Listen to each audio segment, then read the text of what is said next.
it was just a matter of just getting a husband, I would be. Hello guys, welcome back to my channel. If you're returning, and welcome if it's your first time here, remember to leave a like, comment and subscribe.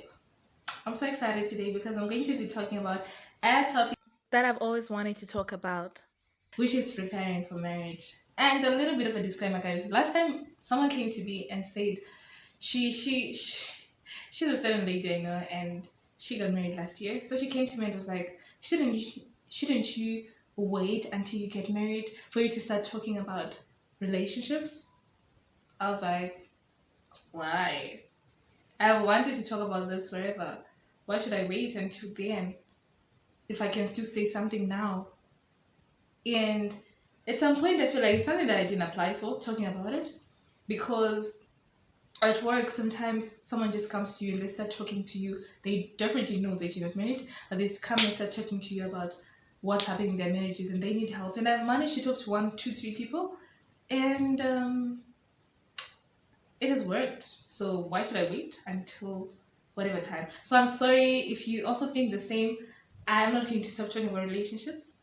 I'm going to still talk about them because I love talking about it. And if you prefer hearing it from someone who's married, you can, listen and watch someone who's actually married. It's a good thing. But for me to stop, uh, it's not happening. It's not happening. And by preparing for marriage, I'm not talking about preparing for a wedding. There are two different things. And I've seen that most people are so interested in the wording and not the marriage itself. Most people are so excited about the event, like the lobola, if you do lobola in your country, the wedding, more than they are concerned about the marriage itself. And to be honest, weddings happen only for one day. One day you're married and it's done. Lobola. One day he pays lobola and it's done. But or engagement, one day you're engaged and it's done. But I don't think it's the most important thing. I think the most important thing here is marriage, and I feel like people don't take time to think about it and prepare for it. All they want is getting married. And when that lady came to me and was talking to me, I thought to myself, if it was just a matter of just getting a husband, I would be. But I learned in life that it's not just about that. It's not just about that. Otherwise, I'll be having like 2, 3 kids, um, whatever. But I've noticed that it's not really about that. What matters most is, are you happy? Are you going to be happy? Are you ready for it? Have you prepared enough for it? Are you with the right person? Is it at the right time? Is it with the right intentions? And are you going to make it through? So, yeah. So I'm just going to be sharing 5 things that you can do to prepare for marriage or to make it work. And if you're not, it's specifically for people who are not yet married, but it can really work for those who are actually also married. And the first thing is, you should maintain your relationship. If you're in a relationship, it's important for you to maintain your current relationship. And by maintaining it, I'm talking about making it work. Is it working? Are you making it work? Because it's not just about, at the end of the day, like I said, it's not just about people meeting and just being together. It's the most important thing is just about, is it working? Are you working? Are the two of you working? Are you making it work? Do you know him? Does he know you? Does she know you? What do you both believe in? Are you believing in the same thing? So it's important for you to make sure that it's working and you're truly and genuinely happy with each other, not the idea of marriage. And then the second thing is, it's important for you to research. You should do your research. You should do your research because according to the research that I did, I saw other people do. It's more than 70% of marriages that are failing. More than 70% of divorces that are happening on marriages every year. So that's huge. 70% is huge, and if you don't take it seriously, then it means you also be one of those people who can get through that. And it's terrible. I know that getting through a divorce is the most terrible thing, and you don't want that.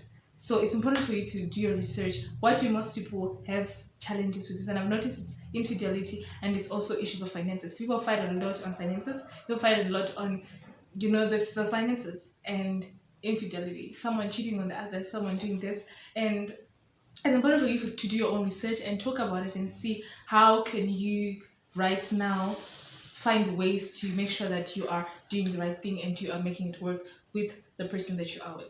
So that's one thing. Or even on yourself, just to make sure you know how you're going to deal with these issues, deal with issues of finances, deal with issues of infidelity, deal with such issues of raising kids and other things. So it's important for you to do your research and know about the topic itself, and also research about the person and know who they are, where they're coming from, and how you can make it work with them.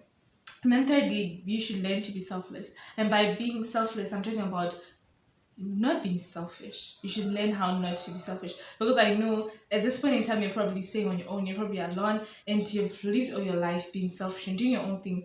Not necessarily selfish, but just doing your own things, making your own decision, not having to think about what the other person thinks. Especially if you've been staying on your own, you don't need to really approach anybody about anything. You just do your own things.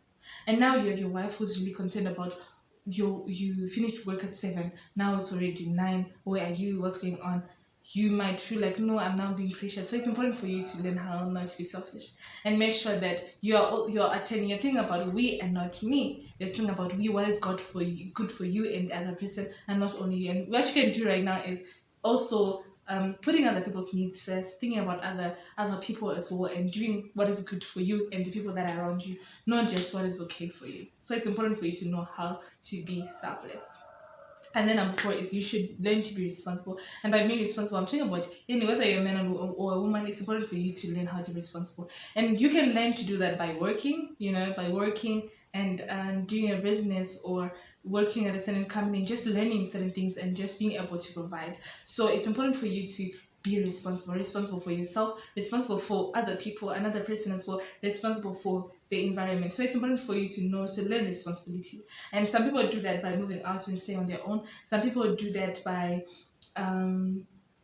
start buying things in the house and start, buying the rice that is needed in the house, buying this that is needed in the house, buying the cups that are needed in the house, buying whatever that is needed. So it's learning how to be responsible. And also it also comes to learning how to cook, how to clean, and this works for everyone as well, both the men and the woman, just to know how to generally take care of yourself, generally feed yourself, generally clean your environment. It's important for you to know that and to make sure you're good at it. And that's so be responsible, very important. And then the fifth and the final one that have, which is the most important one, is praying about it. You should learn to pray about it. You should pray about it. And it's the first thing actually, you should pray about it.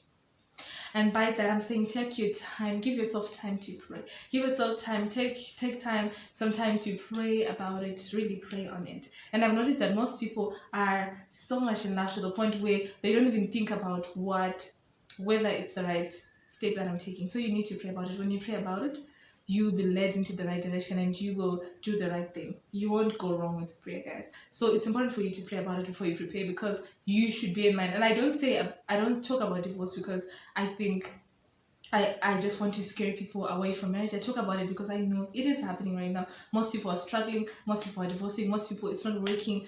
It's not working for most people. Most people are 20 years into the marriage and they're thinking, why am I here? Most people are just staying in the marriage for kids. Most people are struggling and end up having depression because of these marriages. And it's important for you to take time to prepare for it, especially if you're not yet into it or if you're getting ready for it. It's important for you to take time, prepare for it, pray about it, research about it, be responsible, learn how to be selfless, learn to compromise, I'm not saying do anything that you shouldn't do or that is bad for that is against what you believe in, but you learn to compromise, you research, and you maintain the current relationship and make sure that it's actually working before you rush into it.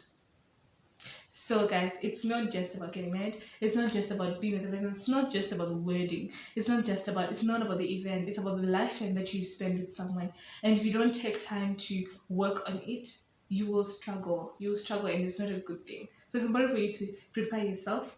And if you're in a relationship, make sure that it's actually working.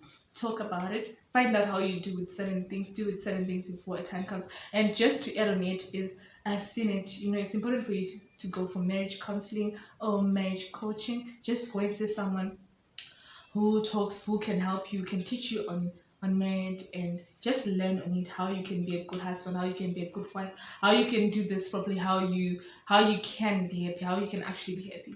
So I'm just saying, don't be too excited about the wedding. Be excited about the marriage, because it's the most important thing. It's not an event, it's a lifetime. It's something that you should plan on and work on. So thank you guys for watching my video. I hope you learned something. I hope I've managed to say something that you picked. And so just remember to stay positive, stay blessed, and stay productive. Also stay happy. Thank you so much for watching. Bye.